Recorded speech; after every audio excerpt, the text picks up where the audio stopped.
Little Mouse Junior, wake up.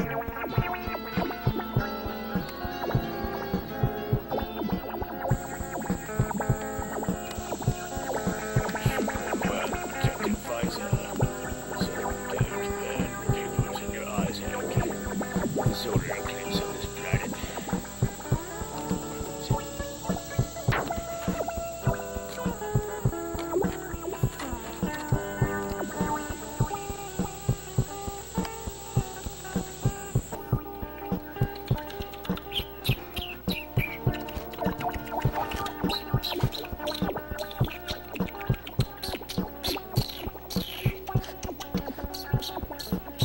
2017.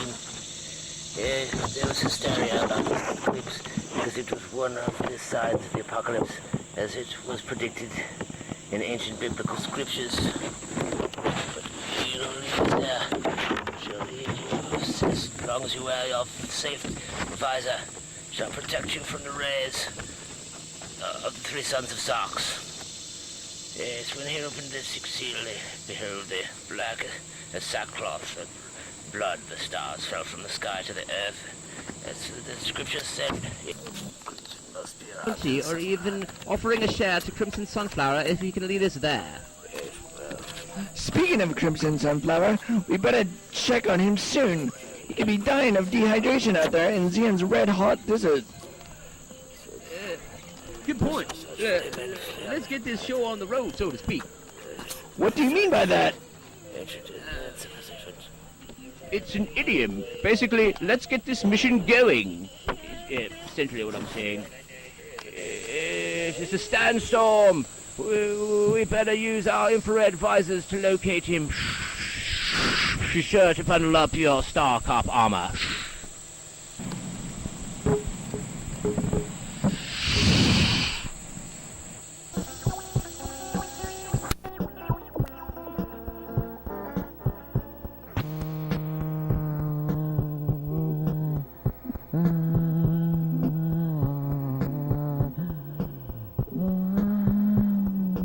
Living off the vibes like a parasite, and it's so desolately lonely that not even the ghosts notice me, not even the ghosts notice me, and only the remainders of the wind echoing through the trees and the wind whistling remains. Reflecting memories of everything. The philosophical discussions about Indian shamanism, semiotics, and Indian religion with Yvonne. I meditate on the word Vampa, the Vampa, Vampa.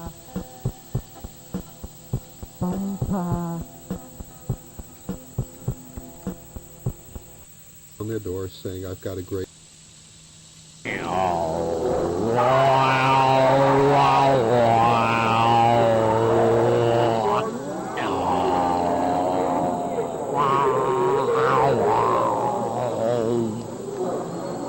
I'm a gnome king, is what I do. I blow people's minds, and a gnome king is what I do. I'll expand your mind, yeah.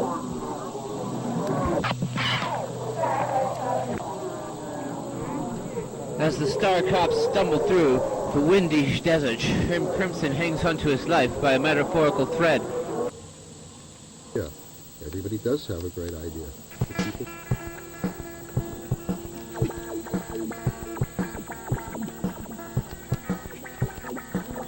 Well, he's hauling away his dead body of his buddy over there. Come on.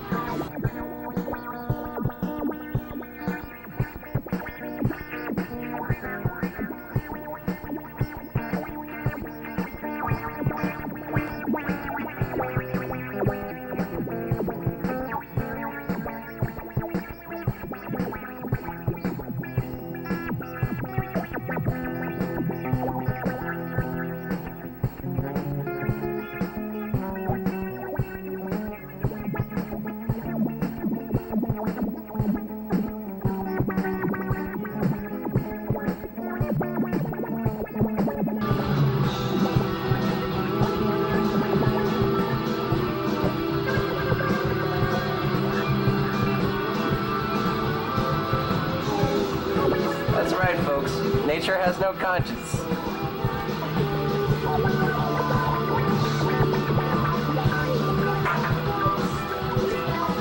That's right, ladies and gentlemen, this has got to be one of the most fierce documentaries I've ever been involved in. You just saw it live. One of the main ladybugs got eaten to death by Mouse Jr. here. Ladybugs got eaten to death by Mouse Jr. here. Well, that's right.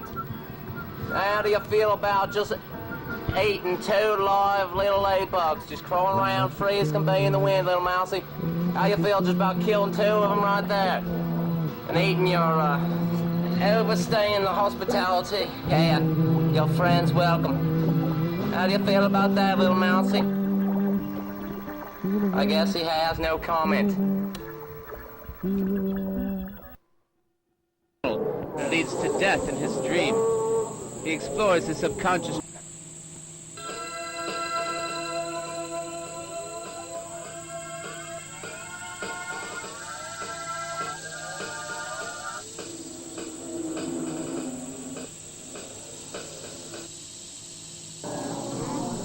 As the star cops stumble through the windy desert, Crimson hangs onto his life by a metaphorical thread from a tunnel that leads to death in his dream. He explores his subconscious memories that blend with reality and then becomes confused about which is a dream and which memories are from the perception of reality when he realizes that he is actually dreaming in reality. Crimson dreams about World War III on planet Zeon. You could hear the wise old owl's voice echoing in his head. As the gargantuan alien owl read a poem, like narration to scene. Chunk of meat, an insignificant glorious gold eagle, doing its hunting from the sky while turning another free living organism into an unlucky chunk of meat, an insignificant pile of still bones for the glory of mankind. And now we're like vultures on the ground, scavenging and scrounging things left behind from someone else's hunt. Once there was a time of fruitful lands and plentiful resources, which gave so much confidence they were carelessly spent like floods on a reservoir. With more resources, there was less of a need for work, so people would rather taunt the family cat or dog, so to speak, with a plastic pellet gun or a toy numbing laser blaster, instead of making the boss proud by sacrificing their lives to work away for the illusion of freedom. Some still chose enlightenment through philosophical wisdom.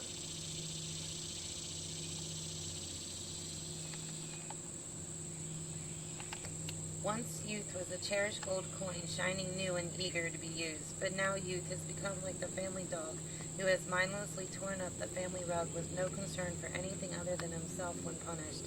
But now I would rather stay here and defend our poor society, with our faces in the dirt of another trench, serving as home with a green-covered niche, than venture forward for the glory of the gun to be held up high in the sun, and blind enemies with a glare from the tip of my barrel light, moving alongside to be imprinted in the enemy's eye. Now I wish for the glare to not be seen in the dark from the little flashes of light we used to hold onto our lives.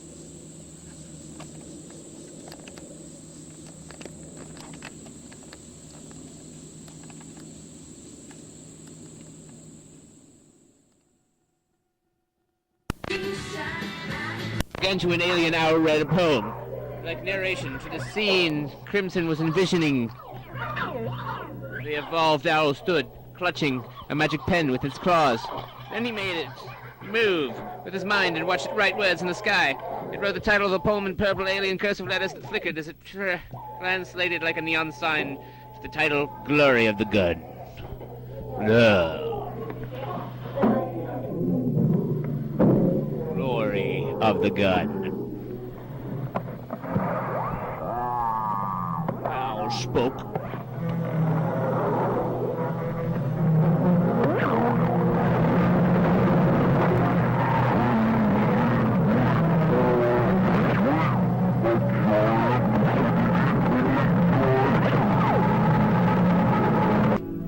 Once there was a glorious bald eagle doing its hunting from the sky, while turning another free living organism into an unlucky pile, a chunk of meat of bones for the glory of mankind. Now we're like vultures on the ground, scavenging on what we scrounging things left behind from someone else's hunt.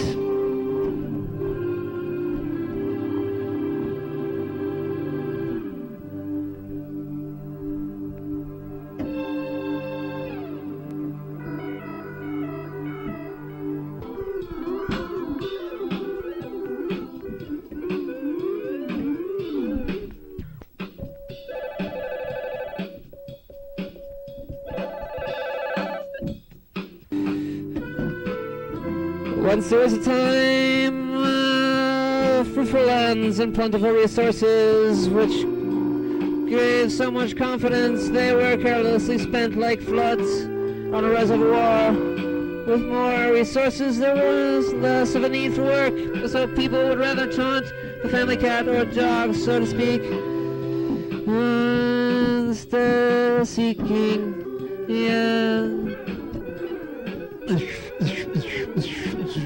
or with a pellet plastic gun or a toy numbing laser blaster instead of mankind, making the boss proud by sacrificing their lives away and working away for the illusion of freedom.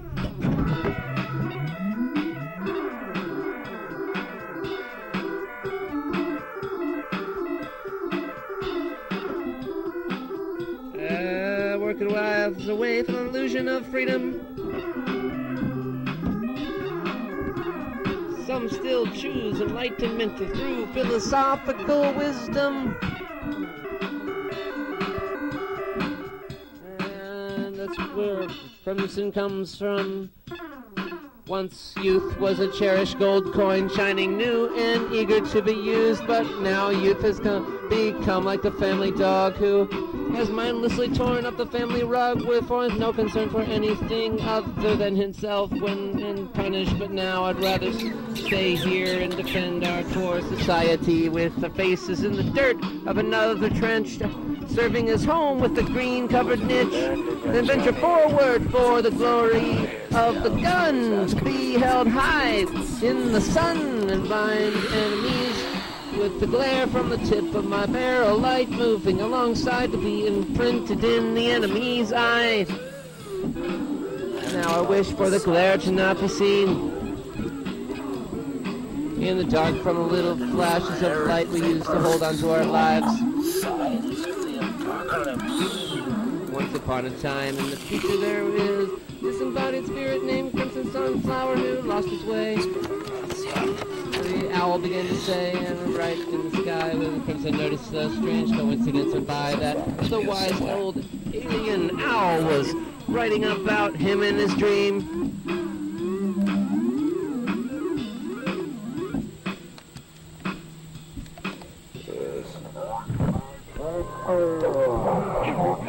A man travels through his mind in his dreams to get to death and soon discovers the non-existence of hell in the afterlife through logic. Logic is only a reflection of limits and pain in a physical reality. Each time the Crimson Journeyman uses logic, he is thrown back to the physical realm in his dream until he finally ascends to continuous love of wisdom.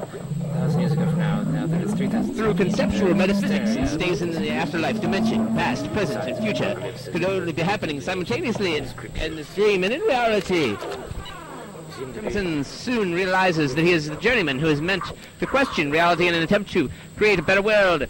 Looking at things from a different perspective, the philosophical journeyman only questions to learn more and only sees his immediate goal and often misses much of significance as simply as love around him. But he is content with the purpose of the journey, so he will continue in eternal bliss. What have you learned on your journey?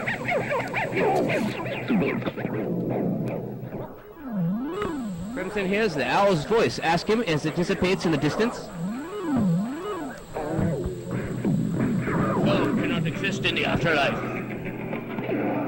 The Crimson Journeyman thinks to himself, what is it, owl? This cosmic alien owl telling me? It doesn't have to exist in the afterlife? Hell, that's what we were told. The afterlife is what is the reward for living?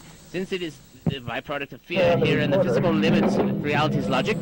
Terror is a product of fear, which only comes from the absence of knowledge. Without awareness of knowledge and logic, the fear of an absence about it cannot exist. If you live a life now in which you confine yourself with logic, you will have a limited view of the infinite in the afterlife. Limitations are just logical reminders of hell, in a sense, on Earth maybe, like a confinement that can only be limited by logical experience by the physical limitations of being on Earth. Given no confinements, however, in infinite space, such as heaven, logic will not develop, and the infinite perception will grow, which can only exist in the afterlife. Fear is contagious, but anxiety can be controlled or contained through spiritual meditation on beauty, art, music, and all things good that God represents. God, that is, God, you just find God simply as good. God isn't just a convenient explanation for the mysteries of the afterlife. It is an excuse for good morals without seemingly monetary moral rewards for morally good behavior.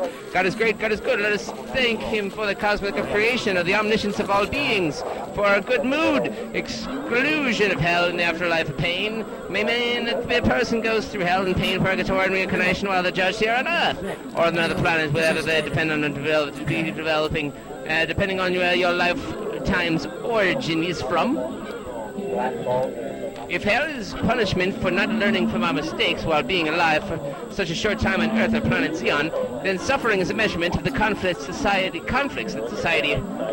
causes for trying to maintain good vibrations among contradictory circumstances and such impending high demands and the rising population and cost of living. It's a test of the soul to see if we can survive peacefully. They can be controlled and contained through meditation on art and music and beauty and all things that good that God represents. And such impending high demands and the rising population and cost of living. It's a test of the soul to see if we can survive peacefully. Instead of escaping from reality, we can face it on its own terms and change it for the better if we can only coexist peacefully. Yes, without competition or selfish greed, that leads to inhumanity and self-destruction. Then we don't need to worry about violence or unhappiness and unnecessary sadness. We don't have to feel like we owe someone a debt we can never pay, no matter how hard or fast much we work. We can collectively choose not to suffer anymore. Let us thank us for our presence. I do not presume to know all the answers. I just like to explore constructive theories and ask the right questions. That's what philosophy is all about. Why? With no fear of confinement and control, wars cannot develop. Physically feeling superior causes logic to develop judgments or confinements on individuals, and with no desire for greed or control over others, war cannot exist, however. So without then being in demand for limited resources, a desire for control comes from feeling a need for logic, from inadequacy and insecurity. If logic doesn't exist in the afterlife, then this offers more proof as to why chaos and wrongdoing doesn't exist without the barriers to measure it logically and without the confinements of pain and physical environment. As long as it is an absence of logic for the dead person's perception, maybe the struggle to make logical sense of out of our dreams is actually what causes pain and confusion in the metaphysical world, where nothing makes sense. Anyways, logic is like in a dream, an illusion when you control it, which you can develop physical confinements, and you're somewhat aware of your boundaries. Once you learn the art of perception through metaphor, the truth is in the infinite perception that can only continue to grow without the confinements of reason. Logic that stands alone is nothing without an acceptance of it by the people. With an acceptance by the people, though, it becomes standard by which a working society develops rules. The command of repressing a working product of logic. Without logic, everyone would be barbaric. There has to be a balance between conceptual and completely regimented structured world, robotic limited logic. Like the ancient times, and everyone would be for themselves instead of being for one another, and able to help with the collective effort of the consciousness of the people there. There's a great deal more productivity without, but couldn't the collective effort of the people exist spiritually without logic? If the physical environment as we knew it didn't exist, with no physical limits anymore and no need for logic to utilize the physical world, it would be a world of never-ending happiness. The spiritual realm of infinite peace would be likely the heavenly beauty of the cosmos. Choices and temptation causes conflicts of consciousness. Where there's choice, there's suffering. Having no choice for freedom causes misery also. We must see the opposites in order to understand the need for balance between them. When we don't have to choose how to survive and strive to become happy, then there is no need for suffering because there is no choice. Struggling causes unhappiness, and conflicts of interest caused by competition are the sources of our frustration. And eliminating the need for competition may be the correct choice. This would have to be for the good of all civilizations, so everyone would have to agree upon a humane way to eliminate the need for competition of violence and survival without it becoming detrimental to a human or alien species' health. I mean, who's to say why do we need to be violent? Why do we need to even have emotions? Why are they there if we can't learn how to control them? Crimson remembers a vivid dream about being able to get back to place, time and space, reality. When he was in college in his younger days on Earth and another reality, Crimson always wanted to add something new to history and art genres. Anyone could see this revolutionary new art movement. Surrealism wasn't new, but Crimson's interpretation of literally drawing dreams to look with it and creating a whole different environments. Modern technology. Then Crimson thought about how awesome it would be if he could videotape his own dreams or record them digitally and print them out on a computer screen. The Star Cops had in fact stumbled upon Journeyman Crimson Sunflower in the middle of the desert, under a mound of maroon sand on the middle of planet Zeon. He had the right to expand his mind, he thought, wherever, or whatever, with whatever kinds of resources he could find in the environment he needed for his imagination and inspiration as an occasional cure for an artist's block, as long as it helps his soul grow and learn as well. Well, little did Crimson know it was normal medical procedure to scan the brain of an unconscious organism in an attempt to revive the life form. So, the Star Cops were watching Crimson's thoughts in digital text automatically typed out on a computer screen representing Crimson's brain, while his brainwaves were being measured to see if he was subconscious. And that was to see if they could revive him from his coma, and that was connected to Crimson's head through a series of wires. The Star Cops had they were scanning Crimson's brain and placed Crimson on a levitating bed, and then they pushed it back across the desert in neon red to their nearest spaceship. Commander Starfire opened up a communications link with his helmet's headset microphone and called into the station for a licensed sergeant doctor to meet at their spaceport hangar and escort them on their mission. The space station. The Star Cops barely have time to watch the digital display of Crimson Sunflower's dreams on their medical hoverbed's monitor screen, so they slip in a tape quickly at the last minute to record the brain waves while they push him forward as fast as they can through the desert to get him back to their ship. Since Crimson knew it was a possibility that his brain was being scanned for intergalactic gnome intelligence at that moment, he began to speak in the first person. It was like he was narrating to himself in order to control his own thoughts. He didn't want them to wander too far out of bounds. All the while, his inner dialogue was displayed like text messages being typed across the computer screen. Like the cop doctors know, his thoughts produced censored words that Crimson still had control over. The Star Cops met the licensed sergeant doctor at the spaceport station hangar, and they all boarded the biggest, most medically equipped spaceship that ever was built by the Star Cop Corporation.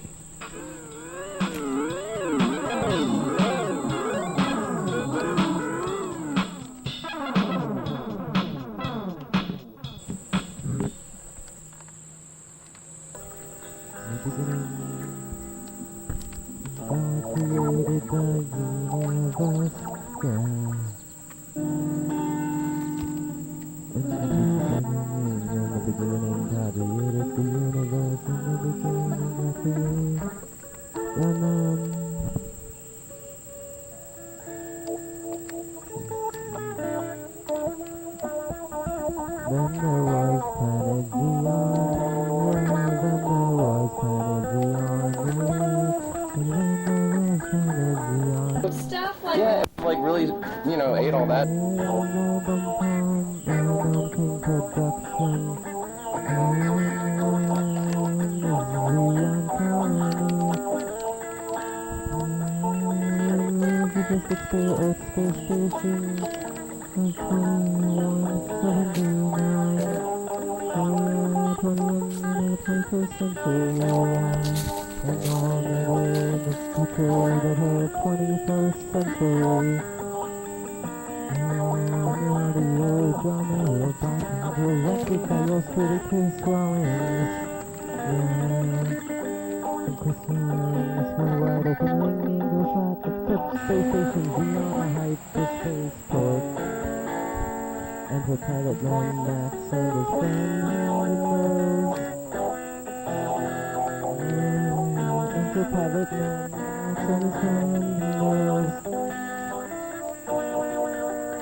in the dark.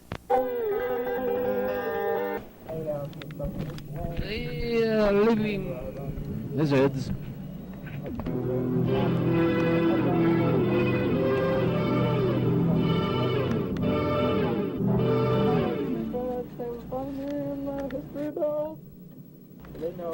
Alien records. No one examined wrong with mankind in their experiment. Leaping lizards.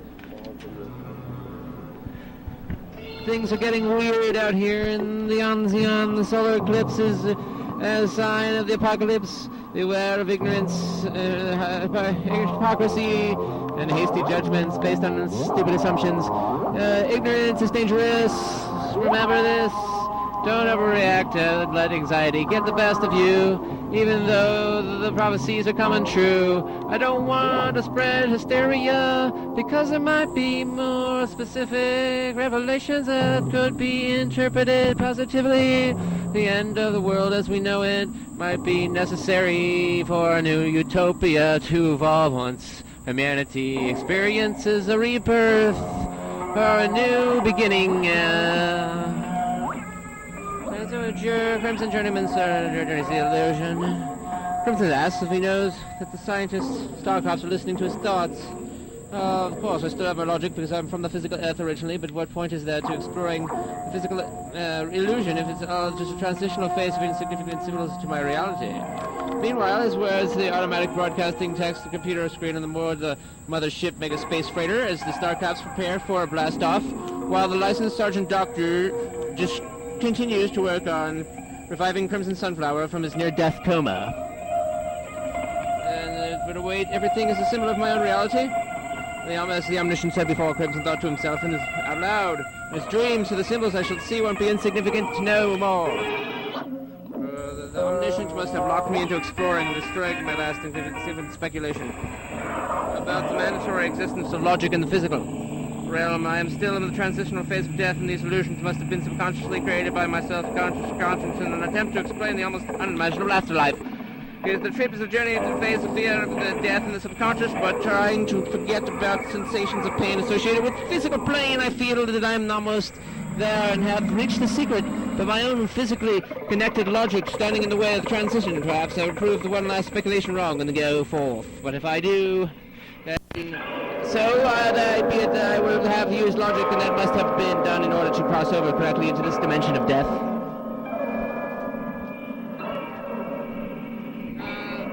And emotions, as I said before, are infinite, but how will I ever be able to exist in an infinite world with the living confinements of reason if I'm echoing around in circles, which means my logic has become insignificant, and I might as well let the thrill of the journey be the growing emotion to fill the void of my logic.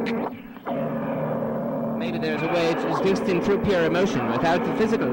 Just the absence of the physical need alone has been enough to compel me to discover more. But God want us to be happy, or does life have to be a fast test, just endless struggle for existence as we can learn lessons of all the time? Who are we to assume we have know what God wants, the judgment, depending on how we define God differently? Life is meant to be fun and enjoyable also. If God represents all that is good and great, then naturally we are meant to enjoy life. There must be a balance and harmony between us.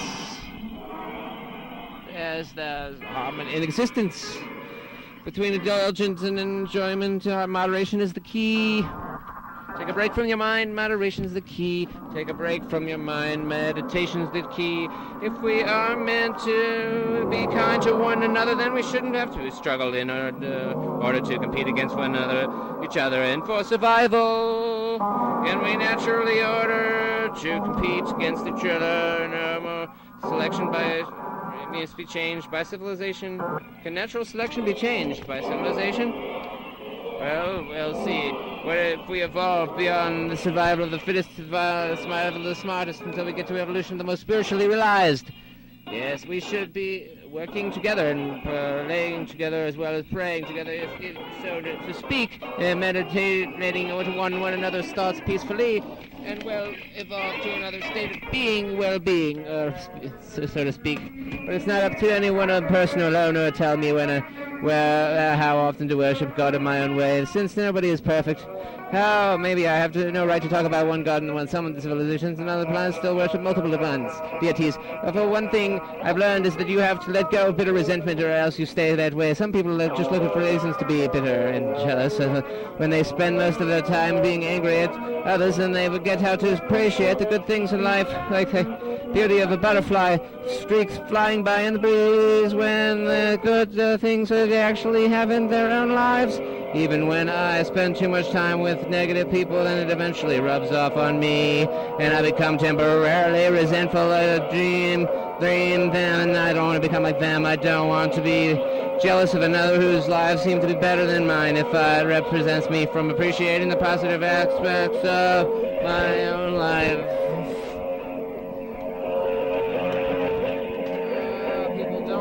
Dwell on negativity. Nobody wants to hear bad news, so spread the positive vibrations of inspiration or more fun to be around. Crimson transforms into the journeyman and evolves through the transitional phase. That's like he's universally linked to the omniscient through the subconscious, as he telepathically senses thoughts, like hearing an ominous narrator's voice echoing from beyond the afterlife in the metaphysical world of dreams. Maybe God is within us all, within they listen to the good part of our conscience constructively, like the voice of self-narration in our heads. Well, Dennis, just there.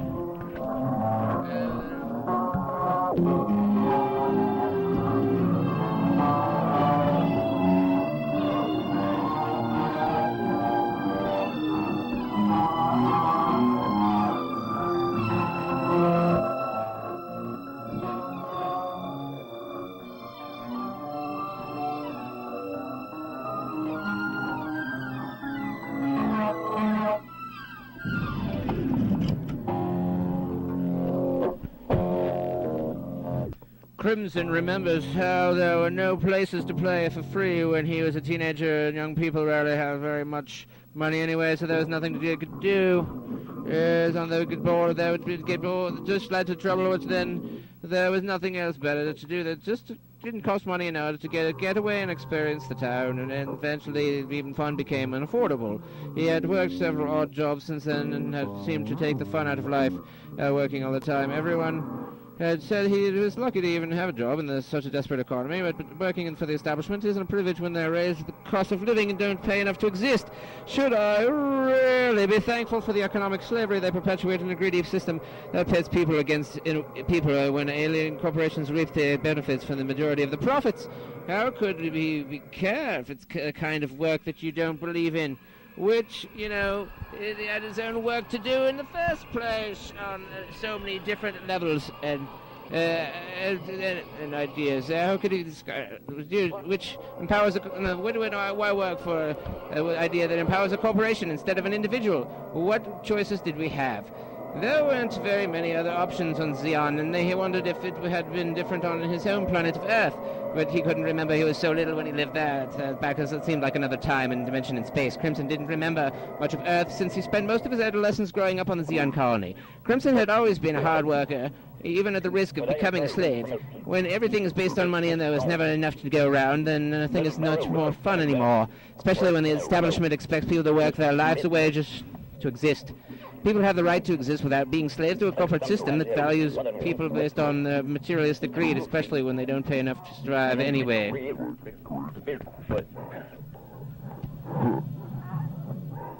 There needs to be a place where young people without money can go and have fun for free without any discrimination based on monetary value. Maybe many people could be paid for helping one another to clean up the city by recycling, gathering materials, metals, and plastics for trash, from the trucks to pick up, could be taken and recycled for the good vibrations. not to destroy the environment, the care while homeless people could be reimbursed financially for their efforts to help the economy and community while picking up the trash they find around them and then recycling and trading that for a place to living, shelter. They could be allowed to live there rent-free. It's preposterous to charge money for the enjoyment of nature. Nature should be at least be free since it is equally provided for all. Crimson reminisced about an old saying he had heard in a childhood when his grandparents, money doesn't grow on trees anymore, they had said. When he asked them what this had meant, they explained how it was on their home planet. Apparently, in ancient times of the home planet of origin, money used to be made out of paper. Paper was essentially manufactured from trees. So essentially money did grow on trees, but it was just reprinted and refactored from different fabric made from the elements of nature, recycled, given to us by God to use in the first place, and not to slave, but to really use people's potentials and create. It seemed now that currency was based on plastic, and whatever the imaginary number signified as a line of credit only reflected hypothetical limited resources. Rarity determined value. In that case, our original artwork should be worth more people. If people weren't so distracted by mass-produced materialistic objects, since certain types of plants were abundant on Zeon, it would be less costly to use paper and plants as money. But all this was substituting one thing for another to create the illusion of ownership for, instead of freedom. And now even plastic was becoming rare, and the more even one resource was used, the more expensive it became. Because we substituted one for another, unless the government stepped in and prevented or changed the process of determining the monetary value of a symbol in order to make more money for two powerful corporations or businesses that stood to gain every extra and more money than they needed by making certain resources rare and scarce. It all depended on who was in the position to gain the most through a galactic greedy power struggle with when people's values were reduced to a number. It seemed like the redundant cycle would never end until aliens figured out a way to transform matter and transfix awareness. There were all sorts of different alien species on Zeon and throughout the various galaxies. Some had green skin, like the alien lizard Gwats. Some... Moving towards something, I'm being pulled through the illusion.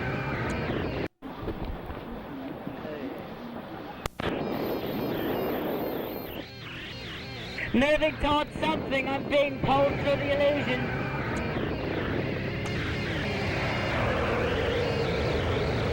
I will journey the illusion. But why must I journey the illusion? This world is essentially nothingness with and without its illusions. It is also not entirely stable. Of course, I still have my logic because I am from the physical earth. But what point is there in journeying the illusion if all it is a transition of insignificant symbols to my own reality? Everything here is a symbol of my own reality, so the symbols I see won't be insignificant.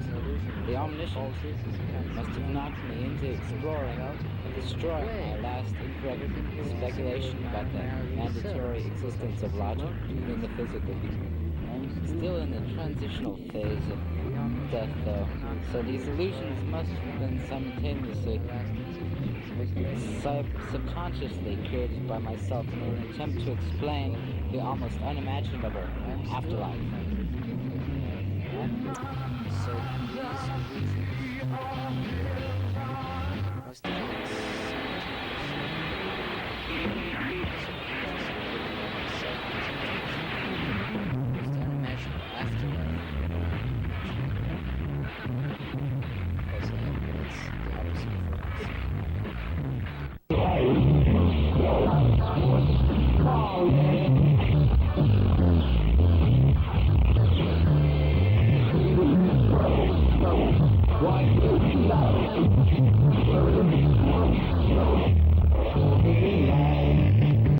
I feel that I'm almost there and have almost reached the secret.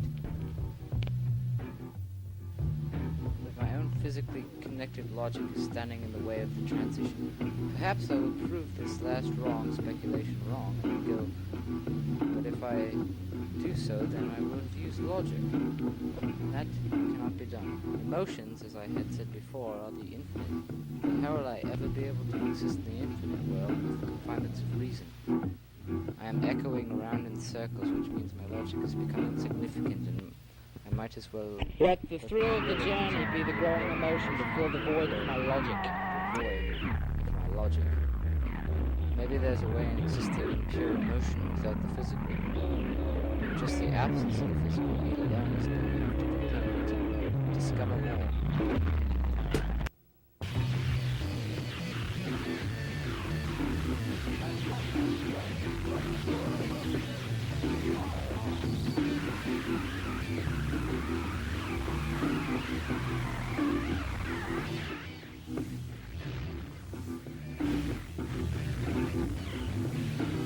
Marigold people.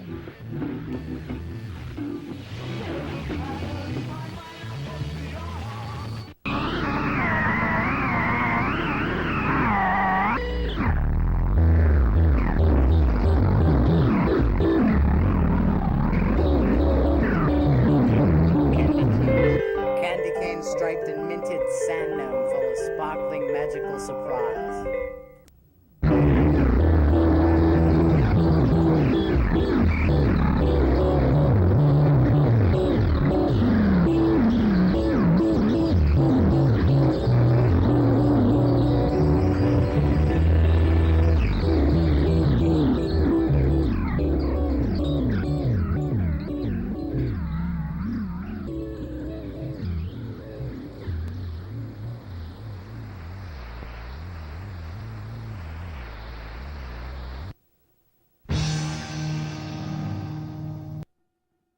Blue skin like the telepathically evolved ones, and some had purple skin like the Centurions, but the color of their skin did not matter.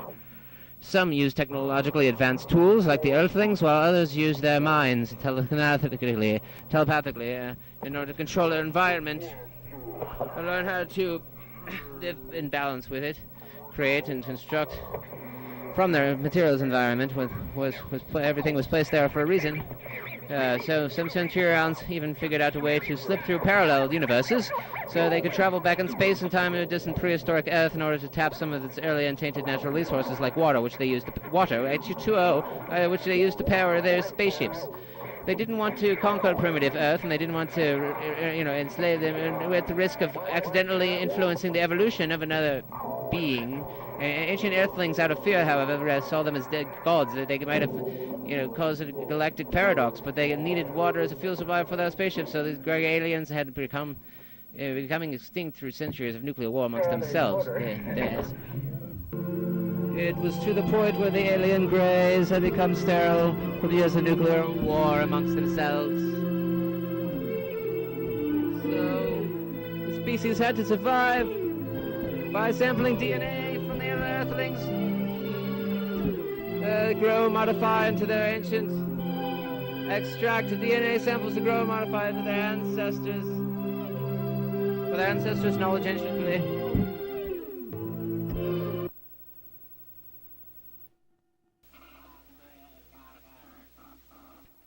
What will I do to conquer? Oh, you're one of the developing robots who's asking questions. You developing robots should be destroyed.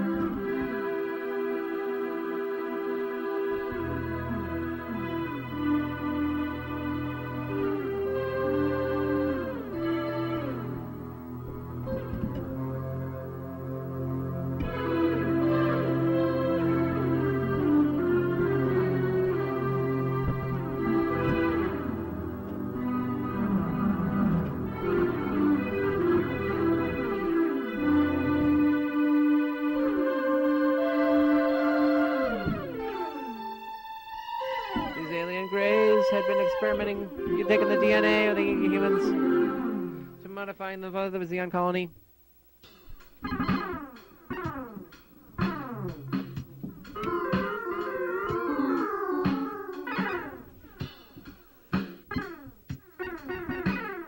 Travel to the Earth and extract the DNA samples from the grow, naturally modify into their ancestors for future generations, since they lack the ability, the gray aliens, to reproduce naturally after years of apocalypse and military nuclear destruction among their own planets.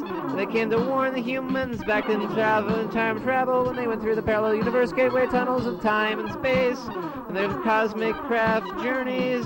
After nuclear fallout on their home world, they were doomed to roam the universe in their spaceships, and they could find new outposts to settle on, like Zeon Colony. There, the aliens had inadvertently influenced the development of religions throughout history by artificial dissemination or by stealing embryos to help their race of gray aliens survive on once they could find a new home. Their intention might have been seemed good to their fellow aliens, but they were obviously trying to find ways to help the species survive, and is misunderstood as bad by humans. Some aliens were actually mistaken.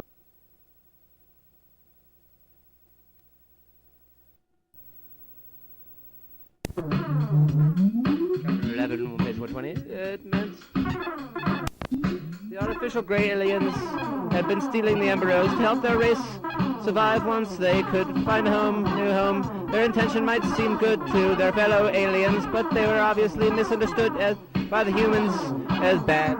And some aliens were actually mistaken by early primitive humans as the mythical devil or as demons recorded as such in books throughout history.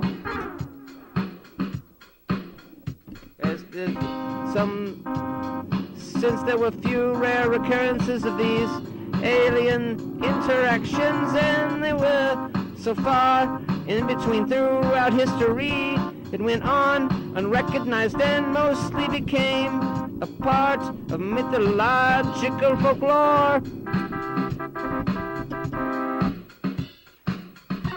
Suddenly, Crimson began to have several major revelations in the transitional phase of death from the subconscious. He saw an infinite amount of old souls lining up in the metaphysical world of the afterlife, waiting for their only chance to inhabit a body. Some were aliens who didn't care whether or not they were reincarnated in an alien organism or human body, just as long as they were spiritual, had a chance to experience life again.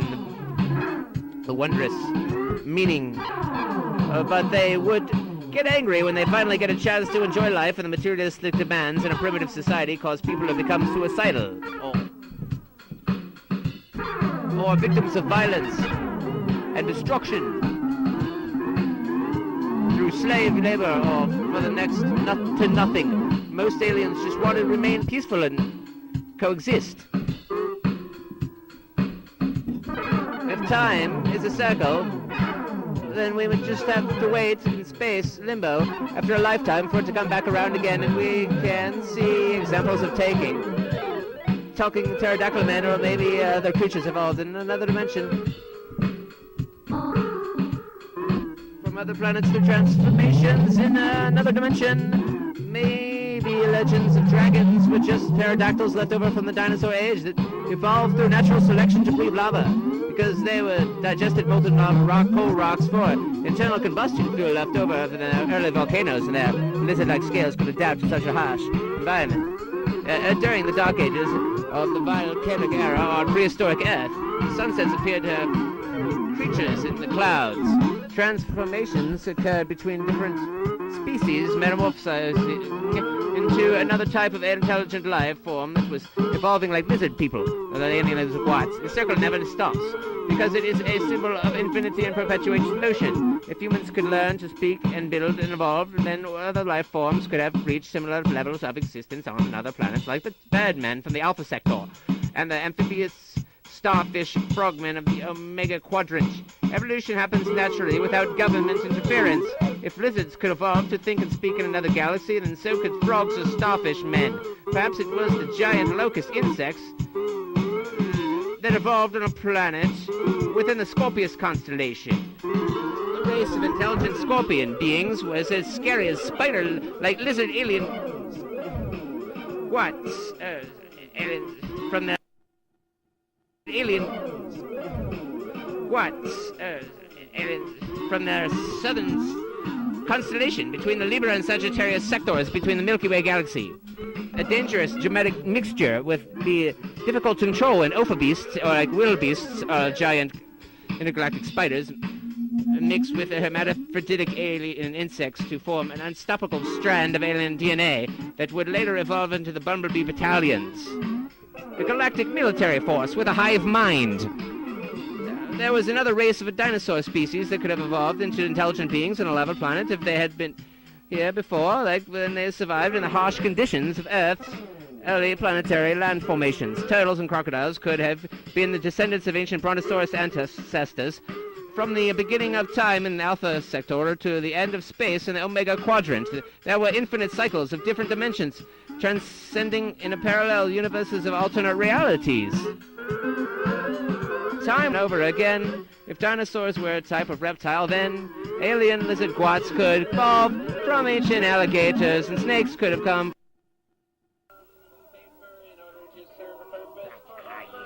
from ancient alligators, and snakes could have come from sea serpents.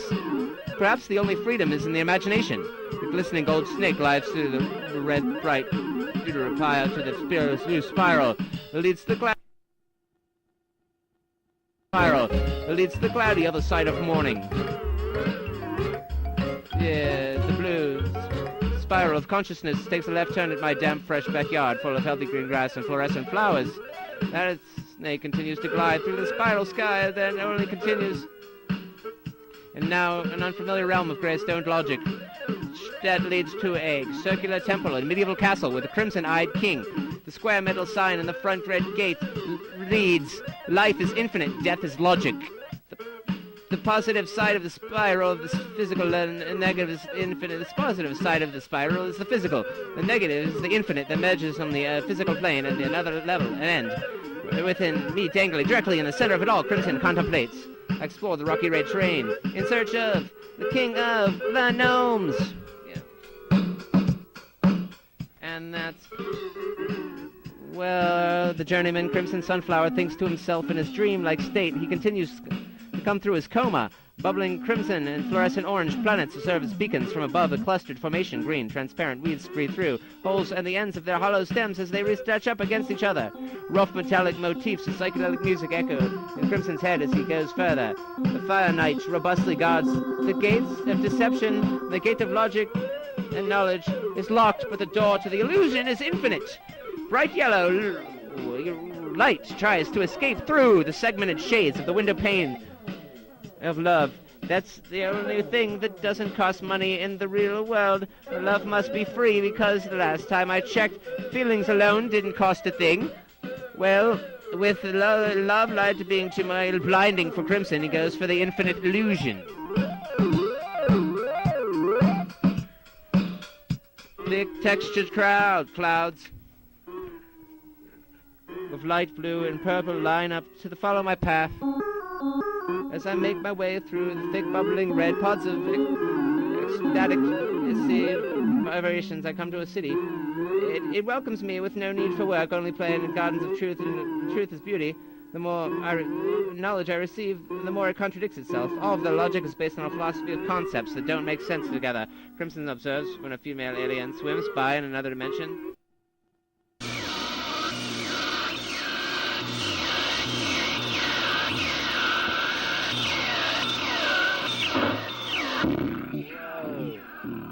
Look at all this beautiful crimson barren terrain.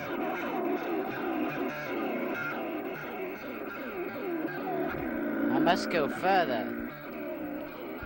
This looks like a very interesting place. Bubbling crimson and fluorescent orange planets serve as beacons from above in a clustered formation.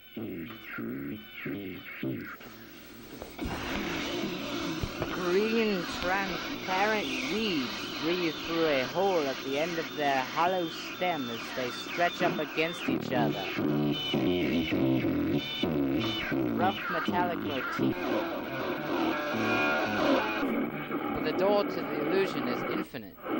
Bright yellow light tries to escape through the segmented shades of the window of love. The love light being too blinding, I go for the infinite illusion.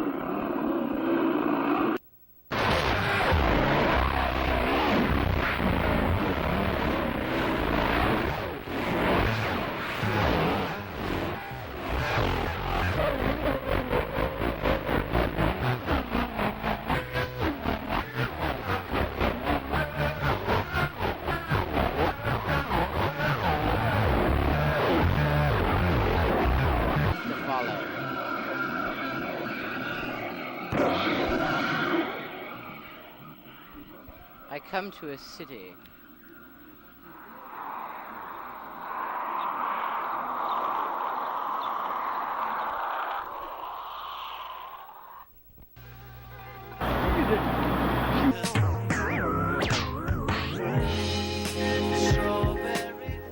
textured clouds of light blue. Photos, voice winds, monotonous, boring. The love light being too blinding for Crimson, he goes for the infinite illusion. Thick textured clouds of light blue and purple line up to follow my path as I make my way through the thick bubbling red ecstatic vibrations. I come to a city. It welcomes me with no need for work, only playing in gardens of truth, and truth is beauty. The more knowledge I receive, the more it contradicts itself. All of their logic is based on a philosophy of concepts that don't make sense together. Crimson observes when a female alien swims by in another dimension and telepathically transmits the signal to the brain.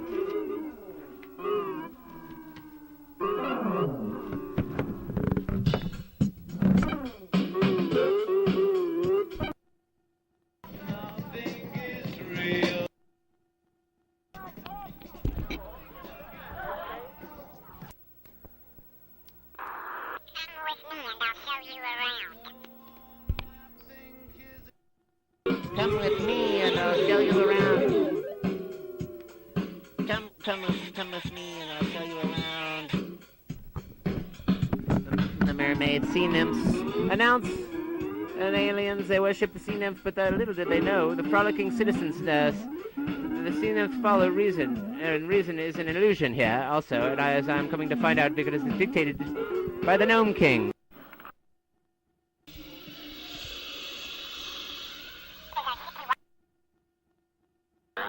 I'm not looking for a fight, thank you. No.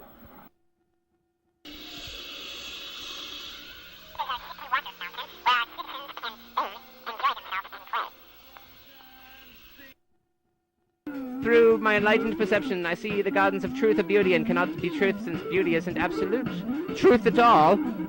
To all of its beauty is in the eye of the beholder, as they say. They build shrines to their gardens of truth, perhaps because of faith in it being factual, but they seem to be more familiar with the gardens than I.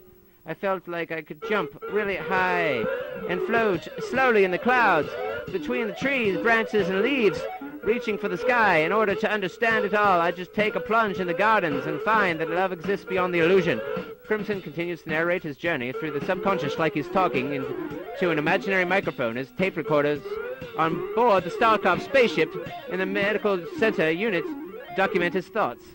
It's tempting to join them at first, but I've always known that play is non-productive, and I'm astonished that a society exists on it alone. But then again, I'm still looking and thinking logically as a structured journeyman. I constantly seek new horizons and to see new problems to solve without the physical to take apart or take away. My reason, my purpose wouldn't exist. I've been looking for an answer and finding many to physical problems and more questions, which are about all I know. But the only answer to this journey is acceptance, and I see I'll totally gain acceptance with what holds to be true to myself, so I can attain my own limits by which I can accept logic. So how can I exist in the infinite? How can I exist in the infinite? In the infinite, everything would be constantly new, so I would be occupied to content forever with my journey. I guess heaven is how I see it, and that would be heaven for me, Crimson concludes. He feels like he's ascending to heaven as he begins to wake up. Truth lies in the infinite perception. Yes, the truth lies in the infinite perception. The truth. It's me. In the infinite perception. The truth lies in the infinite perception.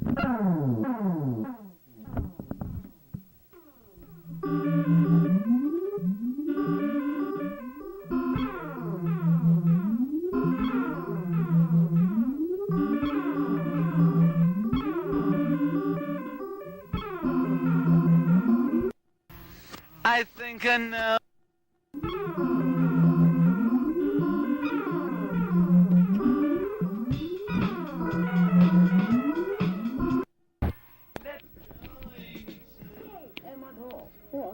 Forgot Army Joe.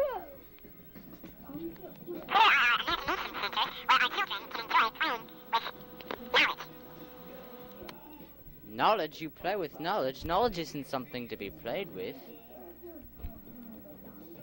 Knowledge is the key to understanding reality.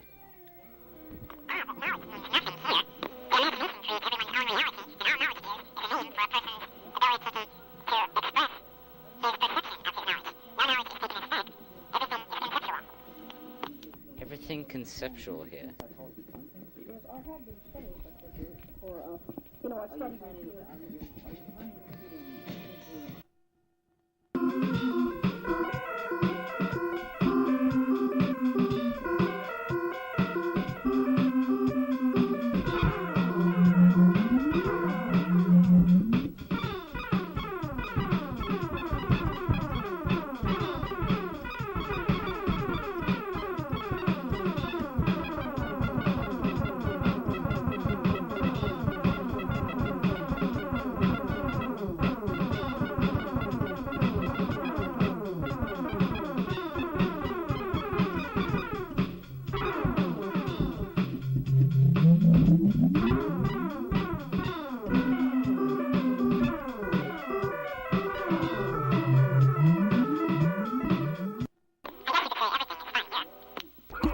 Could you please quiet down? Follow the room. Ah, never mind.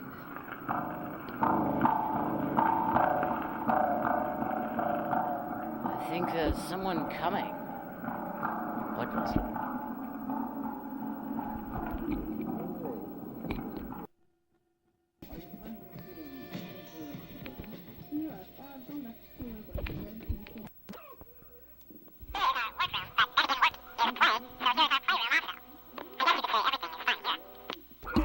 Could you please quiet down? Follow the room.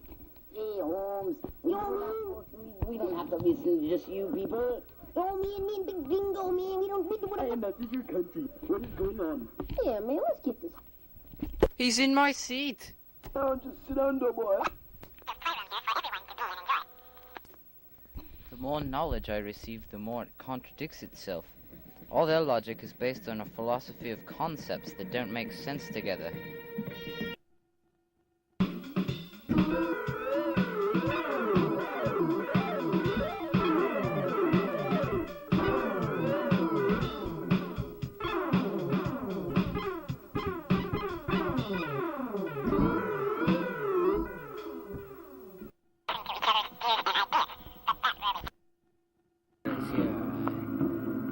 Something.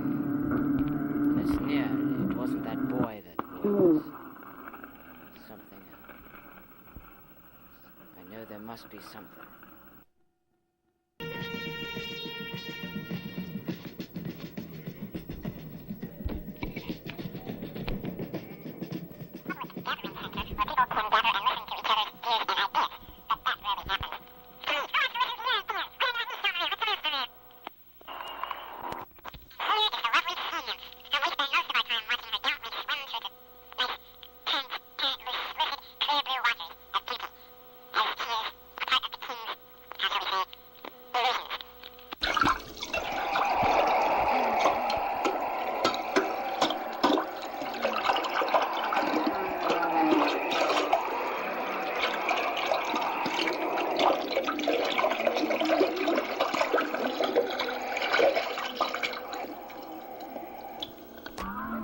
Sea nymphs, contradicted logic, the king's illusions, a society based on playfulness, fun and trivialities. I decided to check this out.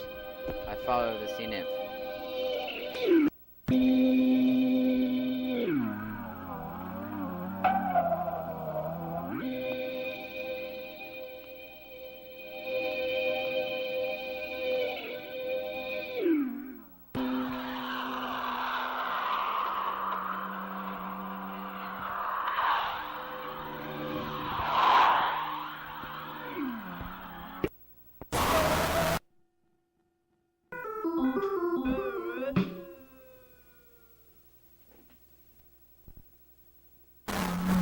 I say they accept.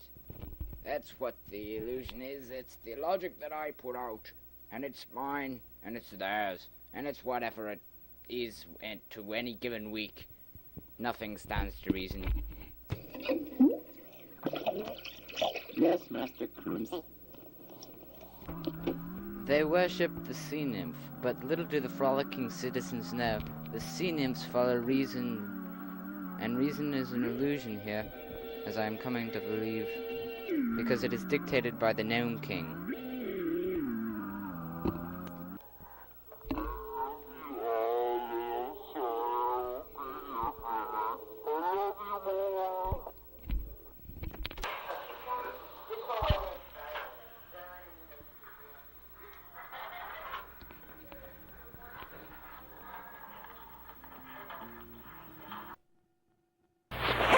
It's all found out, yes. The sea nymph, but little do the frolicking citizens know. The sea nymphs follow reason, and reason is an illusion here, as I am coming to believe, because it is dictated by the Gnome King.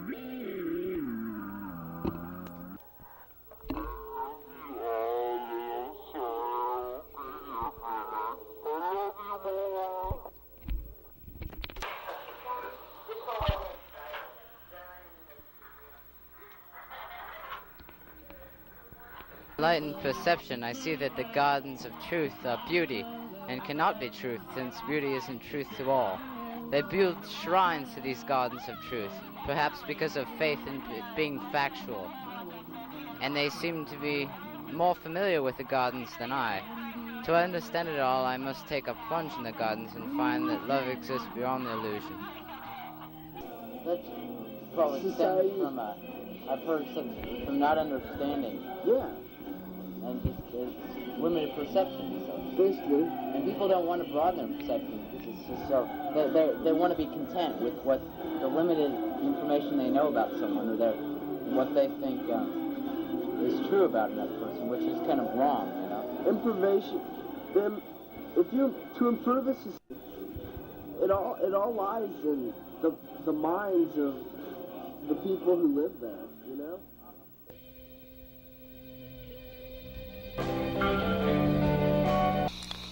It's all down there. It's a strange solar eclipse setting these Illusion and the answer to many problems.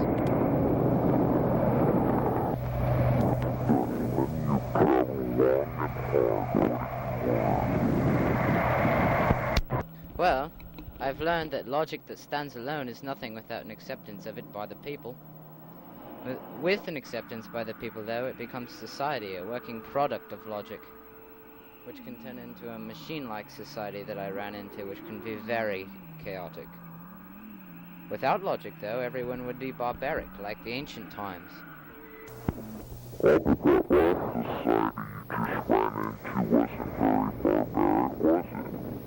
That's true, it was completely based on love, but it also wasn't functioning very well.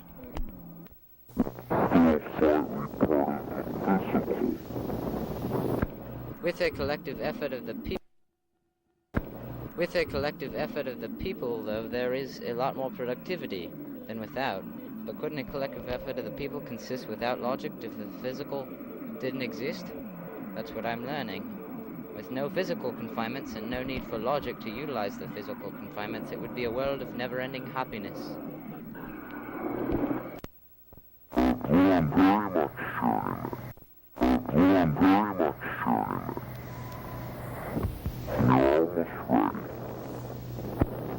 But what else is there?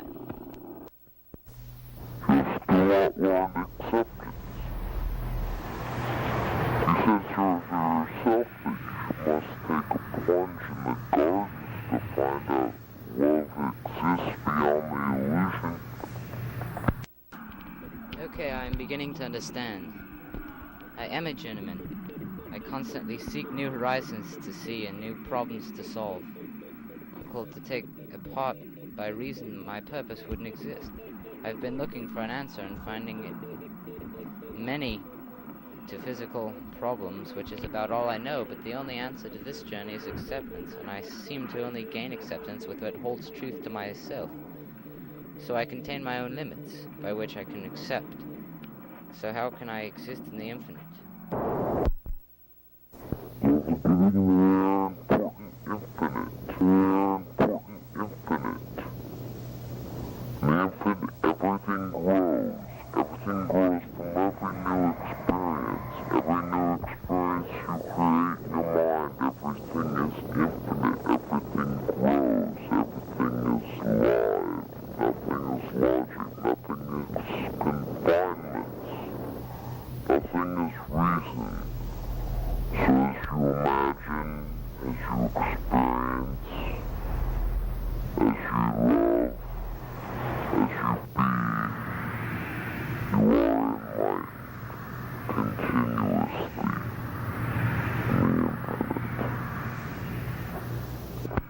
In the infinite, everything would be constantly new, so I would be occupied enough to be content forever with my journey.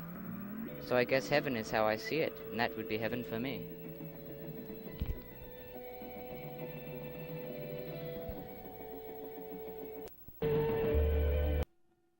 For the benefit of improving humanity, I believe that when politicians fail to restore our economy, and visions of the American dream, that it becomes the job of the artist to stand up for human beings and rise to social responsibility.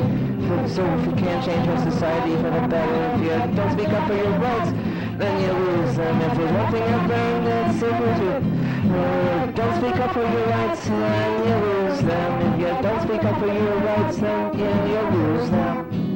No.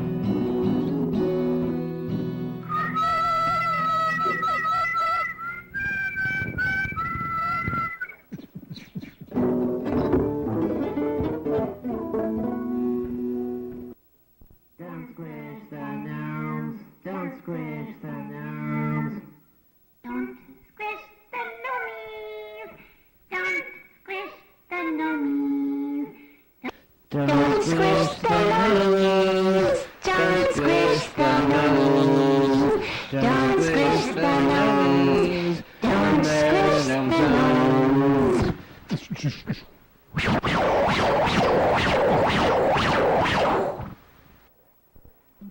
Snowflakes, pure and white, sparkle bright, like a crystal in the light.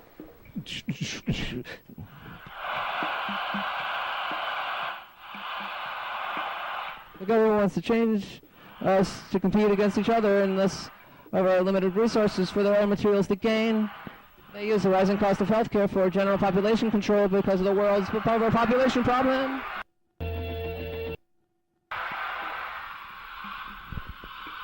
What? I came to you because you're a regular citizen and I cannot afford to be discovered by the government.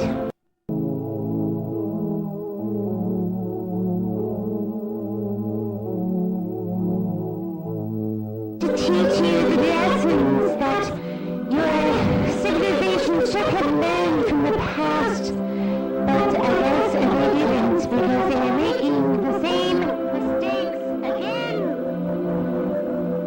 Change like a chameleon. You risk exposing yourself to the government in your current condition. Your alien skin. You can transform again. Yeah. Yeah, give us some more alien philosophy. As you were saying about the pharmaceutical companies,